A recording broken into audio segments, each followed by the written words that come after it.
All right. I am getting the go ahead to get started. Um, so I will hand it off to Gwyneth to kick it off.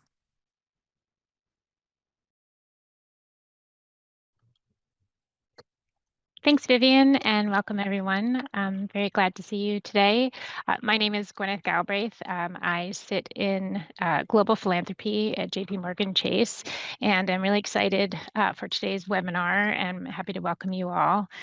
At JP Morgan Chase, we know that the success of small businesses leads to stronger communities by creating jobs and driving local economic growth and offering residents more options and opportunities.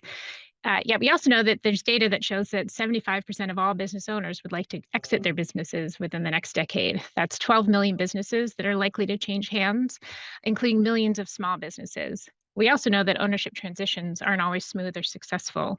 Roughly 20% of businesses that go up for sale actually sell, and only about 30% are successfully passed on to the next generation.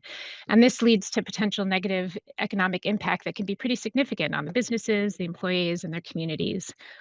A business ownership transition is a critical milestone on the small business journey. And it's also deeply personal, involving owners' identities, their futures, and their legacies. And their choices and decisions not only define their futures, but can also create new opportunities through high impact ownership transition strategies that expand a business ownership, wealth creation opportunities, and the development of inclusive economies, such as employee ownership and transitions to entrepreneurship through acquisition. As part of JP Morgan Chase's commitment to supporting business growth and entrepreneurship, we have a focus on succession planning and business ownership transitions because of both the threat and the great opportunity. That means looking to see how we can help ensure access to the advising and resources on both sides of the ownership transition, helping sellers sell, helping buyers buy, and helping them find each other. Today, Ideas 42 will share findings on the sell side, illuminating small business owners' attitudes and decision-making around succession planning. We were really excited to support this research because it gives voice to small business owners and provides valuable insights into what they think and what they need in order to support business continuity in our communities. And with that, I will hand it back over to Vivian. Thanks, Gwyneth. Yeah, it's been really great to have this opportunity to work with you and also to really get to dive into this topic. Okay, so I'm going to start off by answering a question that some of you may be asking yourselves, which is, what is Ideas 42? So we're a nonprofit research and design firm that focuses on applying insights from behavioral science, which is just the study of why people do what they do, to help address social problems. Now, within our financial health team, which is the team speaking today, we focus on leveraging behavioral science to help keep people with low to moderate incomes out of financial distress, as well as supporting people when they are in financial distress, and of course, creating more opportunities for wealth building and wealth transfer. And the work today sort of fits across all of them, because whether or not a small business makes a succession plan can have a big impact on workers, right? Many small businesses are in industries characterized by low wages and shift work. So these are employees who likely don't have a savings cushion and may be working paycheck to paycheck or shift to shift. So when we see these numbers, right, some of the ones Gwyneth just shared, and also the idea that, most people many business owners are planning to transition in the next 10 years, and yet many don't have a documented plan, those raise flags. So we want to understand, why aren't small business owners making a plan? It's good for them, it's good for their business, workers, communities, and the like. All right, so that's why sort of where we're coming from on this topic. We'd love to get a sense just of where everybody in the room is coming from at this for this topic. So I'm gonna launch a poll, or maybe Anthony or maybe it was already launched for me. Yes, it was. All right, so you'll see a question should be in front of you all.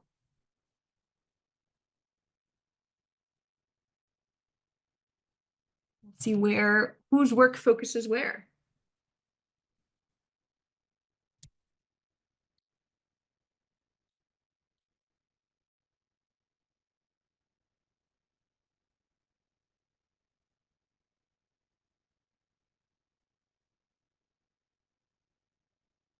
Oh, I think maybe now it's in front of you. Sorry. I had to click an extra button.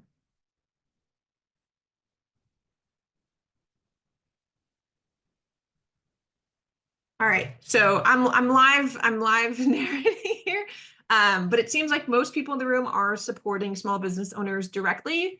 And then we have another big chunk working in the policy and systems change realm of things as well. And then we have a smaller portion of folks supporting buyers of small businesses. All right, that's helpful to know. And we'll sort of tailor some of our comments based on that. And then one other one I wanted to put up was just to get a sense of who is in the room, how you're sort of how familiar you are with succession planning.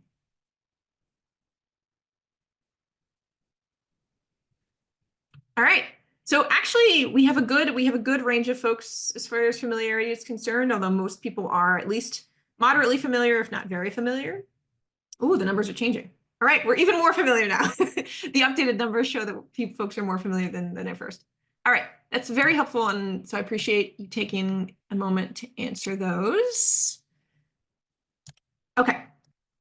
So today we're going to be presenting insights from our research, exploring what factors influence business owners' succession planning decisions. So, what keeps people from making a plan? Are there certain factors that encourage business owners to make a plan? You can go to the next slide, Anne. So in this research, we surveyed 300 small business owners, and then we conducted in-depth interviews with 18 more. So these are different people. And the owners we spoke to had businesses with revenues between 1 and 16 million. They all employed at least one other person in addition to the owner. And most folks were in retail, wholesale, or healthcare. Now, we chose this group because these are businesses that are small enough that they're unlikely to have access to comprehensive business advising, but they are large enough that their closure could have significant ripple effects on the people they employ and the communities that rely on them as businesses. This is not on the slide, but we also conducted interviews with some experts and practitioners in the field before we started this survey or any of the interviews. And some folks I know are in the room today. So I just want to say we're very thankful to everyone who sat with us and helped us frame and set up this work to make sure it was aligned with current thinking as well as sort of trends and where folks were already seeing patterns. So we organized our findings into 5 themes, and we'll be talking through each of them today. The first one is what's the current state of these business owners' planning practices? Then what actors are influencing owners' succession planning practices? Third, what priorities are driving decision-making? Fourth, what factors are limiting owners from making a plan? And then finally, we explore owners' views on different exit options. So as we talk through the findings, we'll also be sharing recommendations for encouraging succession planning. And these recommendations come from the findings, but also the insights from behavioral science around things like, what motivates action? What encourages follow through? What do you do when there's overwhelm or overconfidence playing a role in the way people are making decisions? One thing I'll note is that we will not go into all of our findings. These are just going to be highlights. Unfortunately, there's too much there to really dive into. And I think I'm actually answering a question that was already put in the Q&A. We do have the full survey analysis on our website already. We're also going to be posting a qualitative report from all of our interviews that gives you an opportunity to dive in and get more detail on what we saw. And so as we go through, feel free to add questions in the Q&A and we'll address them. We've set aside some time at the end for some Q&A. All right, I'm going to hand it over to Adam. Thanks, Vivian. Now I'm going to be talking about our first theme of planning status. Okay. So going into this, we wanted to understand what is the status quo and to what extent have these business owners created a plan. So our survey asked owners to select one of the 5 planning statuses that you see listed around the pie chart. 50% of owners had a specific and detailed plan in place, 23% had a plan in mind but had not quite figured out the details, and the remaining 27% had either not decided on a plan or even considered one. So among these business owners without a detailed plan, only 1% had definitively decided that they did not want to create a plan, and the other remaining owners in that group either intended to or were open to the concept. So it's just reassuring to see that these owners are still very open to the idea of planning. Important caveat here is that these categories were not defined beyond these high-level descriptions that you see shown around the pie chart, so they represent how these owners sorted themselves based on their own interpretation of each description. So when someone says that they have a plan, in this context, you don't know exactly what they mean. So this aligns also with what we heard in our interviews, where when we pushed further, we found that there wasn't a clear or consistent understanding of these planning status categories across owners. So we were most interested in what it meant to be in that middle, most ambiguous group, to have a plan but have not quite figured out the details. Luckily, 50% of the owners that we interviewed put themselves in this group, so we were able to dive a little bit deeper. In general, these owners recognize that they should have a plan in place, and many of which had even identified their preferred exit option, were figuring out whether or not it was feasible, and might has gone as far as to find a backup plan in case it didn't work out. Additionally, a lot of these owners also had sought some advice about succession planning, with a smaller number of which having already consulted with professional advisors. So overall, we saw that this group had taken some steps to plan, but they just still had things to cover in the process. And also of note is that there was just a wide range of planning statuses within this group itself of our interviewees, where some had extensively considered their next steps and others were just waiting until they were simply ready. So another thing that we found is that owners were generally familiar with terms like succession planning, exit planning, and transition planning. However, they did not consistently prefer one of these terms over the others. These terms commonly meant different things to different people, and some of them elicited negative reactions from other owners. Another interesting finding here is that business owners talk specifically about emergency planning, or some of these owners did, as a different thing from their long-term best case scenario plans for exit. So, what should stakeholders take away from this? One thing that could be helpful would be to clarify terms and tailor language based on an owner's preferences. These business owners already have mental models or pre-existing ideas of what planning is and what different terms signify. So you want to make sure that you're defining terms and asking business owners to identify which terms best match their perceptions and their preferences. Another strategy would be to focus on goals rather than language. Using a term that doesn't resonate with an owner can lead to them disengaging in the process. For example, one of the owners that we talked to mentioned how transition planning made them think of death or dying. So you could see how that could be a little problematic in a planning process. So rather than relying on terminology itself to establish a shared understanding, we want to focus on understanding an owner's goals and helping them see how planning can help achieve said goals, regardless of whether they think of those goals as exiting or succession or transitioning. And finally, you can prompt owners to make an emergency plan along with their succession plan to help make this distinction that some of these owners have already shared more widespread. So next, we wanted to understand where business owners look for information or advice and how they're prompted to consider succession planning. Business owners heavily relied on professional advisors, especially lawyers and wealth managers. And these advisors are often the first to make business owners aware of succession planning and are frequently involved in creating the plans themselves. Online search and personal connections, such as with other business owners or family members, are also high on this list. This can be an indication that some of the owners either weren't receiving enough advice from those professional advisors or simply just trust these other methods more. Also, as you can see in the chart here, business owners were not quick to involve employees in the process and were either hesitant to do so. And this was also reinforced in our interviews where we heard very mixed opinions on the matter. So we know from our past work that trusted messengers play a huge role in encouraging behavior change. So it's no surprise that these owners choose to confide in and learn from these advisors that they already have existing relationships with. Interestingly, we also heard from some of these interviewees that they particularly favored advisors that had expertise in their industry. So key influencers should embrace their role of providing owners with cues to plan and guidance throughout the process. And they can make sure that planning is included within a business owner's choice set, or just like the options that they're aware of and considering for moving forward, and encourage them to start planning earlier rather than later. Something else that came up in our research is that a few of these owners voiced hesitation or concern in having to decide between involved parties throughout the planning process, especially people that they had pre-existing relationships with. And owners just talked about how they were worried about the stress that can surround these difficult discussions. So this is another great place where advisors can step in and support owners. They can help owners navigate these conversations with other important stakeholders, such as potential buyers, family members, or employees. Now I'll pass it off to Anne. Thanks, Adam. Excited to chat with you all today. And I'll be talking about the next thing that we explored, which was what priorities and motivations drive business owners to create a succession plan. So we found that business owners' top priority was preserving the legacy of their business, and it was followed closely by ensuring that their business doesn't close. So those are two really closely related goals that both were at the top of the list. We wanted to know what business owners mean when they talk about legacy and when they say that that's so important to them. In interviews, business owners told us that they hoped their business would continue to operate and to thrive after their exit. They also hoped that their employees and customers would be well taken care of, and that their business's reputation and values would remain intact even after they exited. Stepping back to that question of business owners' priorities, The next priorities on the list were financial ones. Business owners didn't emphasize financial concerns quite as often as legacy, but they were still a significant factor for many owners. And that makes sense since a lot of owners told us they were counting on their business to fund their retirement and support their families. So what should stakeholders do with this information? Based on what we heard from business owners, centering discussions about succession planning around business owners' goals for their legacy and framing succession planning as a tool to ensure that legacy will resonate with a lot of business owners. Approaching succession planning this way helps ensure that business owners' plans actually align with their goals. It also helps keep the benefits of planning top of mind for business owners. As I'm sure you all know, business owners are really busy and they're often stretched really thin, so it can be hard to carve out time to think about those long-term goals.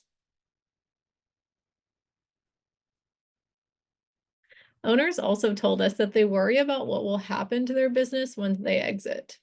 Most of them are heavily involved in the day-to-day operations of the business, and they worry about whether the business can function as well without them. This might deter some owners from planning because it's stressful to think about that. However, once owners create a plan, it often can bring them peace of mind. And that was confirmed by a lot of the business owners that we spoke with, who said that they wish they had been prompted to think about planning earlier. One of the owners we talked to told us that now that they have a plan in place, they're not as stressed or as worried as they were before they started planning. And a surprising number of owners that we interviewed actually thanked us for talking about succession planning with them. They said that having that space to consider their plans helped them feel better about the future. Some owners even told us that they're excited to see what someone else could do with their business by bringing new ideas and new investment to the business and helping it grow. Hearing all these things from other business owners is really powerful because owners trust the opinions of their peers. So testimonials like this can help establish that planning is the norm and also to highlight the benefit of planning in business owners' own words. We know that present bias, which is people's tendency to focus on immediate concerns and benefits over long-term ones, makes it really hard to invest time and energy now in an effort that seems like it won't pay off until owners exit. So emphasizing that planning can bring peace of mind now can help leverage this present bias to encourage owners to make a plan. Finally, we wondered if owners might shy away from planning because they feared losing their identity as a business owner. We call this ostriching, basically sticking your head in the sand to avoid thinking about things that are emotionally painful. And we suspected that business owners might be uncomfortable having conversations about the future, which involves thinking about aging and moving on from the business they've worked really hard to build. And owners did tell us that their business was a huge part of their identity. So thinking about leaving was a little bit sad, a little bit scary. It would be a big adjustment for them. However, those anxieties that they had about exiting were often paired with excitement about having the opportunity to spend time on other things that are meaningful to them, like spending time with friends and family, like exploring hobbies, like pursuing other business ventures even.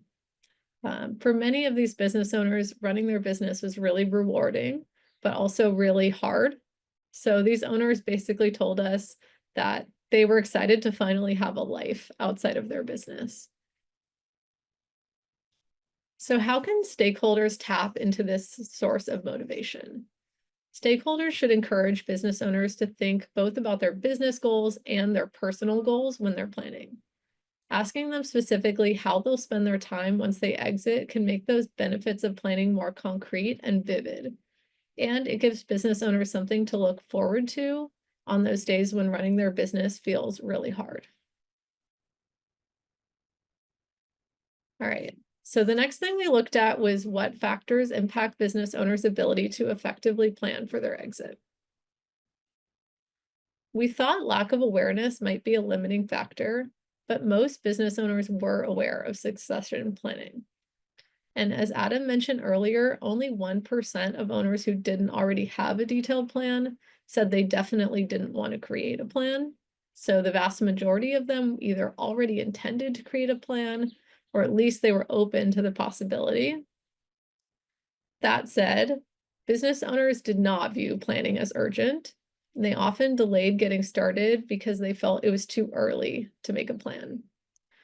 When owners talked to us, they tended to equate planning with being ready to exit. So they told us that they were waiting to begin planning until they were closer to exiting.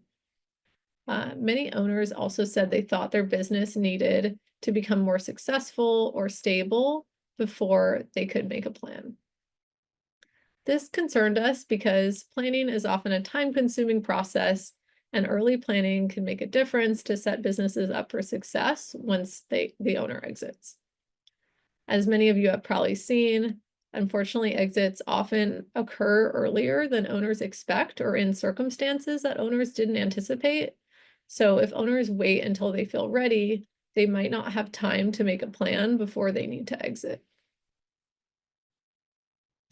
So what can stakeholders do to encourage business owners to plan early? First, highlight that it's never too early to start planning.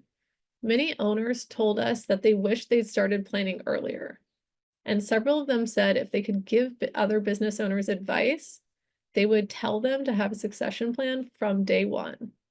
Pushing owners to think about planning earlier could help correct misperceptions that they have about the optimal timing.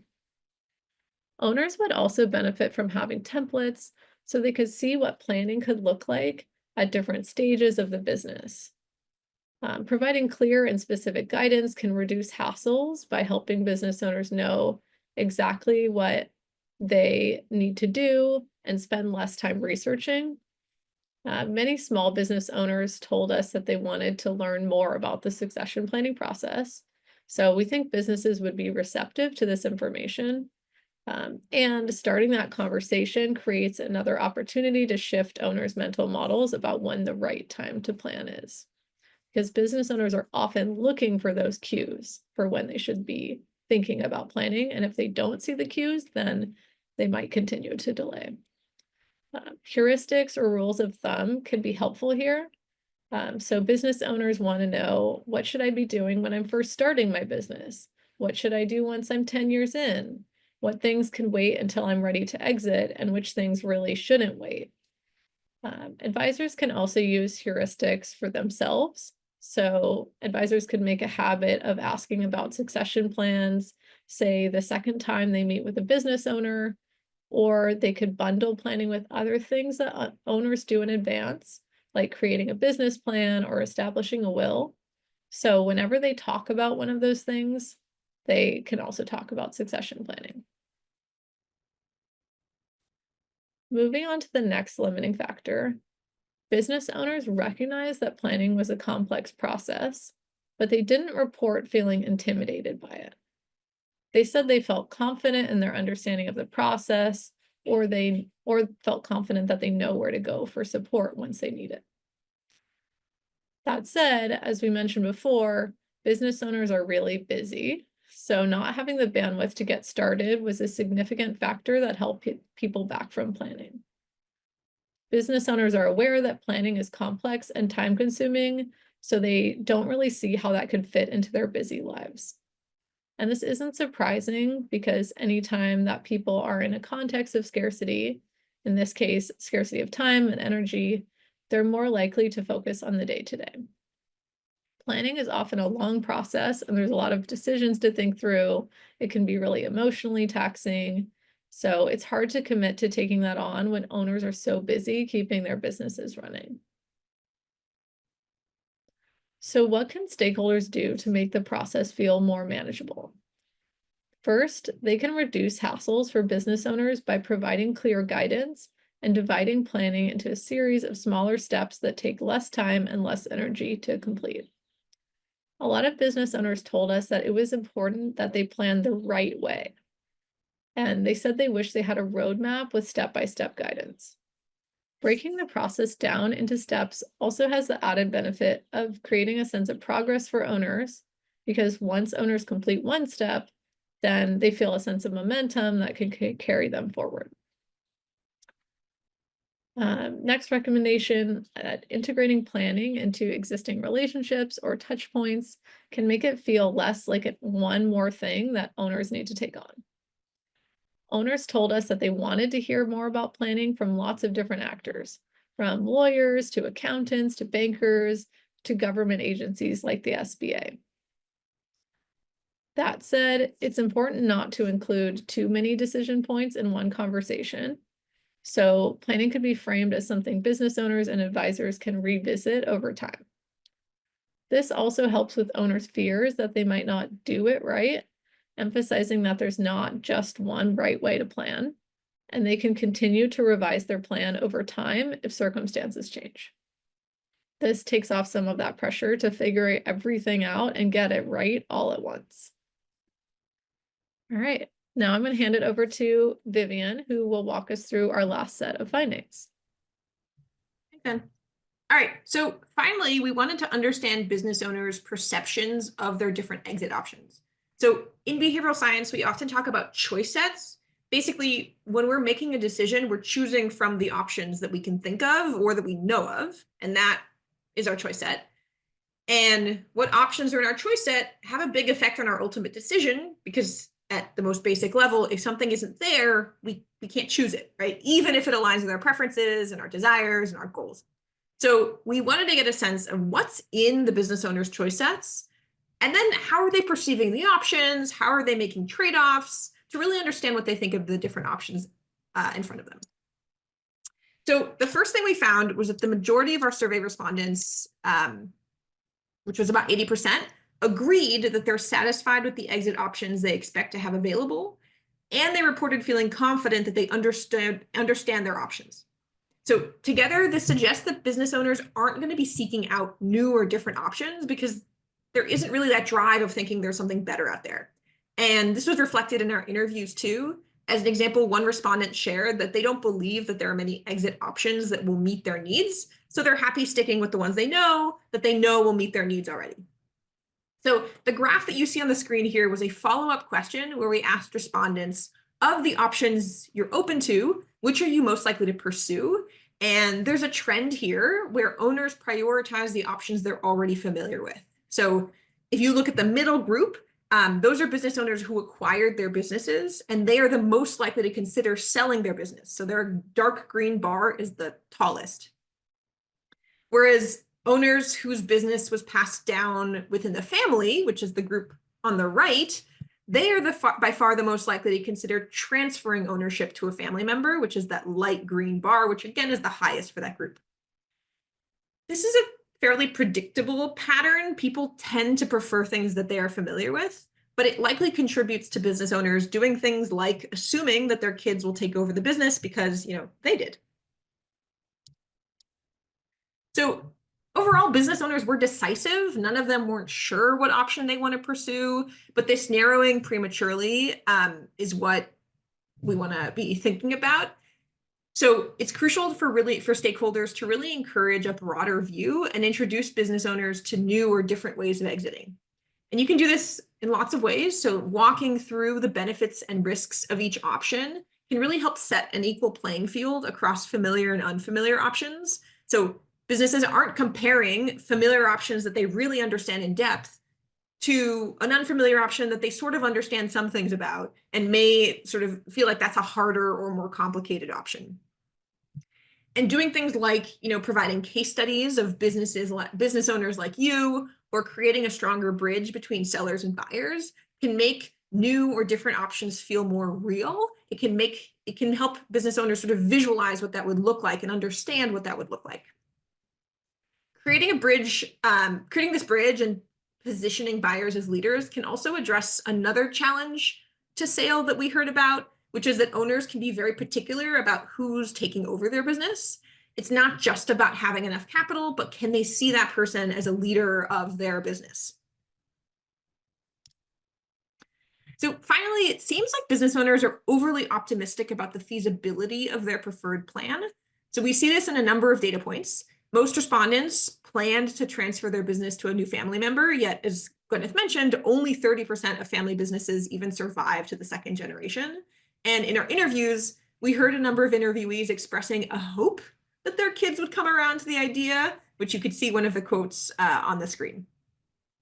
We saw the same kind of tension for other exit options. So many business owners noted that they want to have someone take over the management, but they want to maintain ownership, which is a sort of tricky deal to make.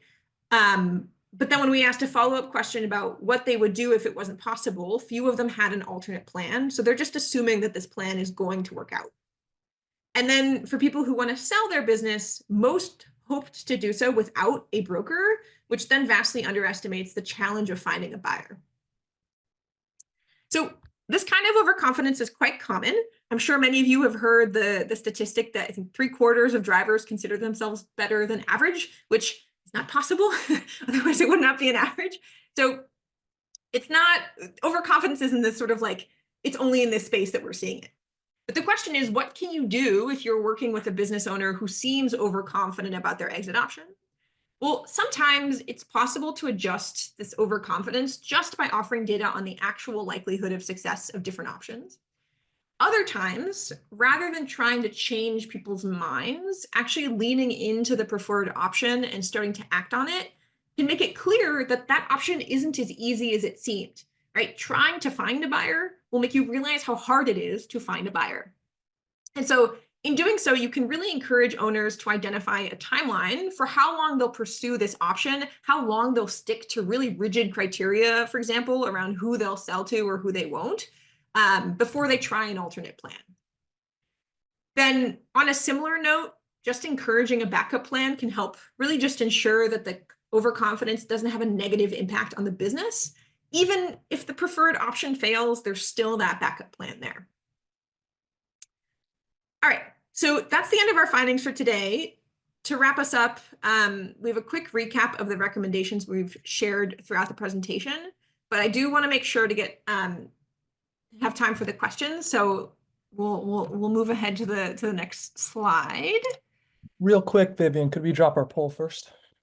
Yes, I think I've learned how to do it this time. Let's see.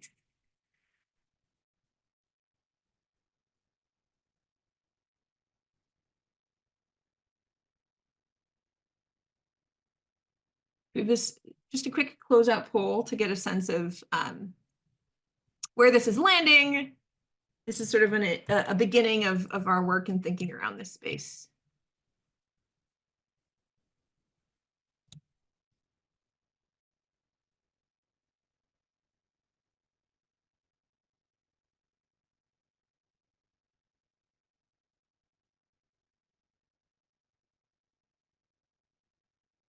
All right. I think we have most people responding here. It looks like things are resonating, whether it's in the yes or possibly realm, which is helpful and encouraging. And yes, and whether you said, for sure you want to use these insights, or you're in that possibly group where maybe you hope to, but you're not quite sure what you're going to do with them yet. We love to continue the conversation because we're also determining our next steps right now and thinking about how to make these findings most useful for people.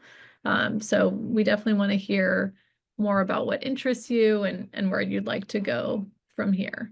And we're also excited to hear your questions. So we will get to that. But I think first, maybe Vivian, you can mention where to find more of our resources. yes, and we have a question.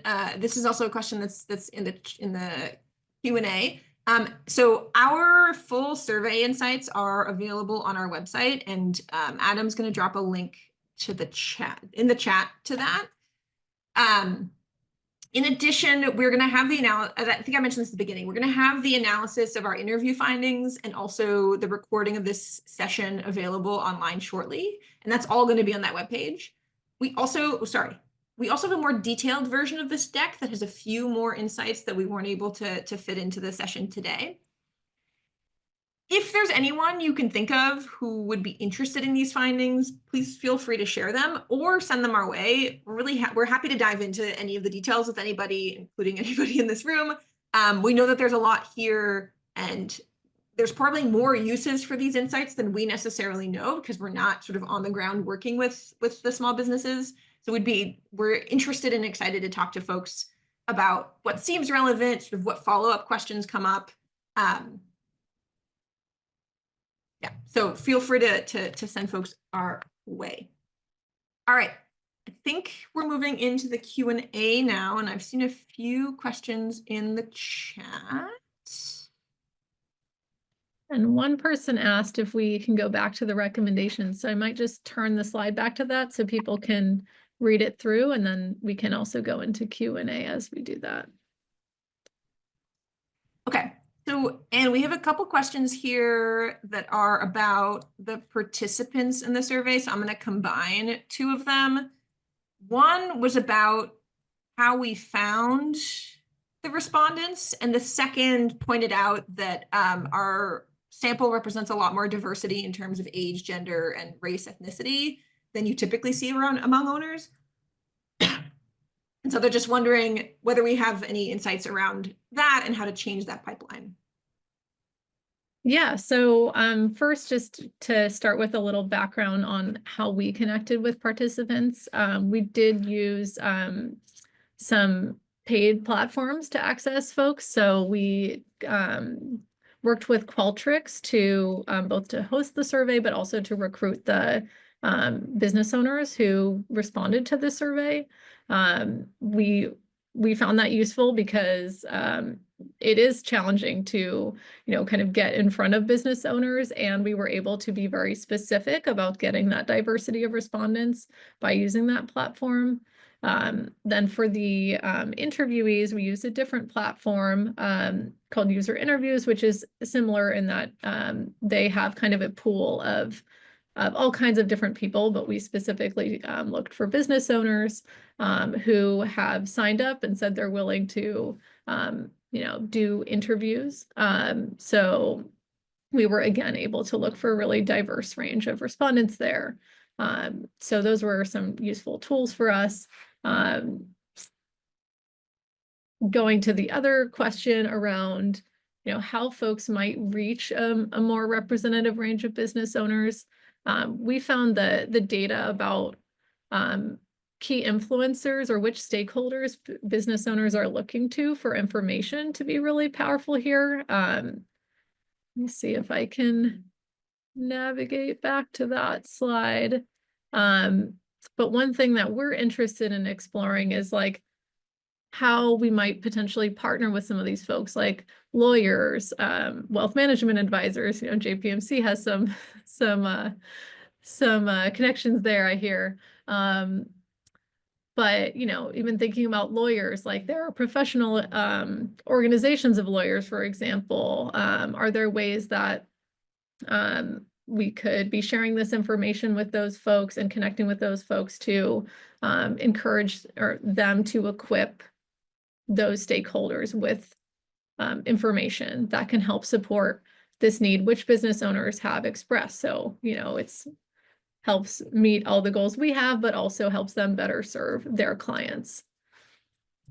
And just as a follow-up, and we didn't, so we had a more diverse sample. We didn't see any, we didn't see that certain groups were more likely to answer in one way or another, right? It was that there were other things that influenced their answers more. Did we see any differences as far as gender or race or ethnicity? Yeah, I think, there were a couple places we saw trends like that graph that you shared where we saw that so the way that someone became the owner of their business seemed to have a big or be heavily correlated with what exit options they were most likely to pursue. But when we did the demographic disaggregations, we didn't see huge trends across the board. There is a caveat there that, some of the sample sizes become very small once we look into those specific groups. So it's definitely, I think there's room for further exploration there. But we found generally the biggest factors impacting whether a business owner was thinking about planning were their age and how close they were to their anticipated exit. So again, like that sense of urgency or a lack of urgency was the biggest driver in whether people were planning. And the other thing I'll add, Carolyn, who asked the question, I think if I post done, you all can see this question. My sense as far as the field of how to change the pipeline of who, if I'm understanding your correct, the ending of your question here, I know that there's lots of organizations like New Majority Capital is on the line that are thinking about like how to get underrepresented entrepreneurs in as buyers and setting them up with enough capital and with the skill sets they need to be purchasing these businesses, with the idea that this moment of wealth transfer is a good sort of moment to be changing the pipeline of who's owning these businesses. But there's other folks on the call who I know are working on that and can speak a little bit more to it. All right, there's another set of questions in here around recommendations. I think, Anne, this is when you were talking about providing templates, bundling things, so making it easier for folks to plan, making it seem more manageable. Do we have anything around like what kinds of templates we would recommend, or what to bundle things with, or maybe some words of warning around what not to bundle certain succession planning activities with? Yeah, I mean, I think in terms of bundling, that would probably depend on which stakeholder we're talking about, right? So like, ideally it's bundling it with activities that stakeholder is already involved in, already looked to as sort of a key source of information about. I think I would say, you know, because we know lack of urgency is one of the biggest barriers, I would be careful to make sure whatever you're bundling it with isn't something that business owners also tend to put off, because then you could, you know, kind of maybe snowball that effect. So be worth looking into. Like we suggested, you know, making a will as another thing that's a similar. It's about planning for the future and having an you know, protections in place in case of an emergency. But it would be worth further exploration to make sure that that isn't, you know, planning a will isn't something that people are like very uncomfortable talking about, right? And that could, and bundling it with that could actually lead people to stick their head in the sand more rather than less. Was there another piece of that question that I'm forgetting? Yes. So templates. Yeah. Yes. So I think we didn't go too far down this road. I think the biggest thing that jumped out to us is that there is no one size fits all template. So we think one thing that's really important is, you know, if you have a template that kind of includes everything and makes it seem like business owners need to have every question answered, every aspect of their plan thought out, then that could be a deterrent to thinking about it early on when they don't feel ready to answer a lot of those questions. So having, you know, guidance that is tailored to where business owners are at in their process can be really valuable. Some business owners mentioned to us, you know, that they had gotten some sort of like brief guidance from some of the key advisors, like their bank or their attorney. Some business owners mentioned like templates that actually seemed very different from their businesses. Like they said, oh, I looked at a succession planning template, but it was for a large corporation that has like much higher revenue than mine and is structured really differently. And they said they still found that useful because there were pieces of it that they could, they were able to kind of make those calls around like which pieces were relevant and which ones weren't. But of course, the more it could be tailored to the business's specific circumstances, the better. And that's where, again, some of these stakeholders like accountants maybe could be really useful, because they have a really good sense of, you know, the specificities of that business. And something that came up, I will add the caveat that this did not come directly from this research. It came up in other conversations that we've had. A moment like taking on debt or making investments is an example of one to bring up succession planning, because what your choices there could actually close out an option. If you become too leveraged, then you might not be able to, you might be sort of a bad option for certain types of sellers or certain types of deals and setups. So that's an example of a moment where someone like an accountant or a banker who's mostly just thinking about, what investment are we making now, could bring up that, this does affect your, like, 5 years down the line, what sale options you have. Just wanted to check in, like, do you know for, like, or they could bring up, hey, this closes out X option for you. I just want to check that that's not something you're interested in, because if it is, let's slow this train down. Let's have a conversation. Yeah, I think the last thing I'll add is that, if there is a sort of like best practice of a template out there, like we haven't seen it yet, that doesn't mean it's not out there, but I think there's still a lot of room, right, to be developing these further, and that's a potential next step for this research or for other folks who are working on this topic. All right, I'm gonna move into another question we have here. Were there any differences that stood out between the survey respondents and the interviewees? They were different groups of people. It sounds like they were, I mean, I know this, they were brought in by through different channels. So were there any differences across those folks? Yeah, yeah, I mean, I think the first thing I'll point out, of course, is just that our sample size for interviewees was much smaller. So the evidence there is more anecdotal, but it also has the benefit of we were able to go much deeper in our conversations with those folks. So there are some topics that we were able to touch on there, like what does legacy mean to you, that we didn't even have the space to do in the survey. But in terms of differences in their answers, one thing that was striking was that in the survey, there was a very strong preference for transfer within the family. When it came to exit options that people were considering, among our interviewees, there was more of a trend towards selling as the primary exit option. Still a lot of interest in transfer within the family, and some folks who already had specific plans to transfer within the family. But the folks we interviewed had, I think, a more nuanced view of family transfer. So a number of them said, like, I would love to transfer it to someone in my family, but like my kids aren't interested, or I don't really have a family member who would be a good fit for that. So I have sort of accepted that that's not likely going to happen, and I'm starting to think about Plan B.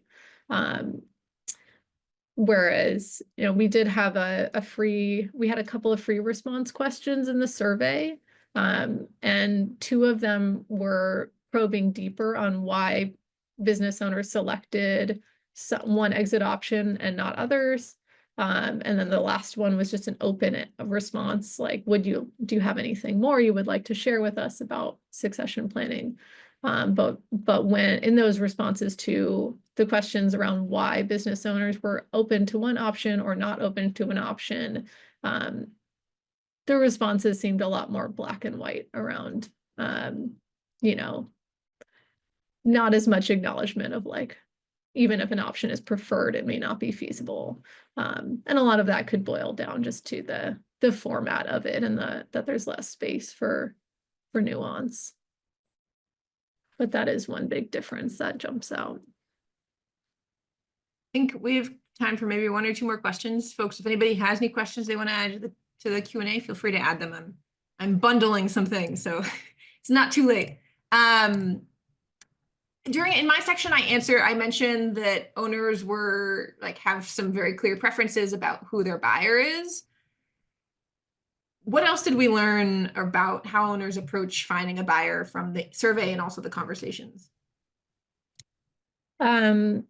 Yeah, so you mentioned owners being particular about who their successor is, and seeing that as a really, really important aspect of the process.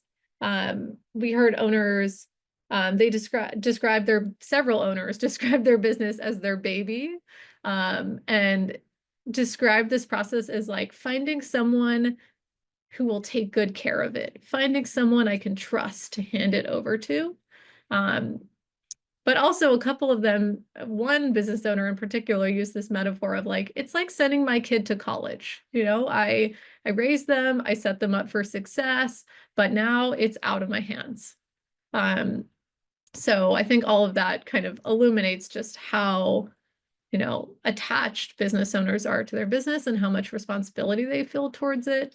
And I think they see that selection of the owner as really consequential in determining whether the transfer will be successful.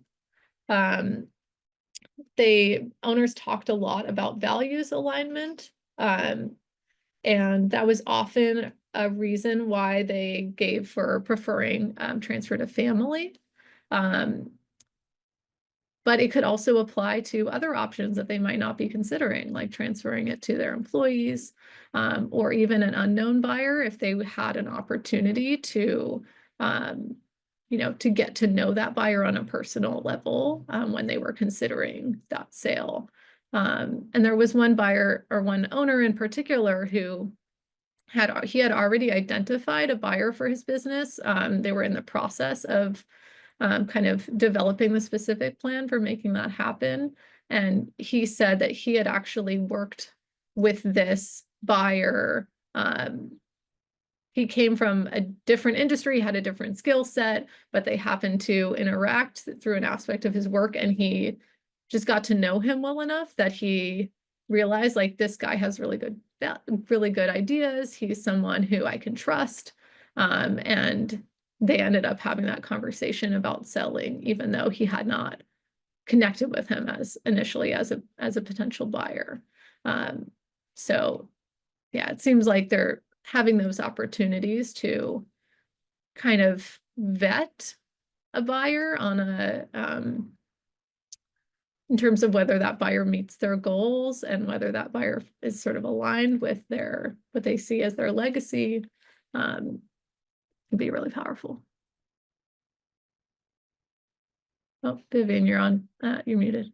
Thank you. So we got two last questions in here that are on the same theme. So I think we can fit them in as one question. Both of these are about employee ownership and collective ownership.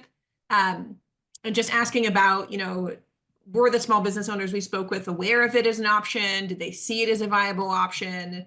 What do or don't they know about that process? What did we hear? Yeah, so this was something, we included in the choice set in the survey. It was something that was on our radar, but in the interviews, we sort of asked the question more broadly because we wanted to see like what options are owners organically bringing up that are already on their mind without being prompted by us. And we found that very few owners brought up employee ownership on their own. So the conclusion there could either be they're not aware of it, or they're aware of it, but they haven't really made that connection that it could be a viable or appropriate option for their business. We did probe some owners about whether they would consider this option. And a couple of folks said, I think that could be really interesting. I'm intrigued, maybe I need to learn more.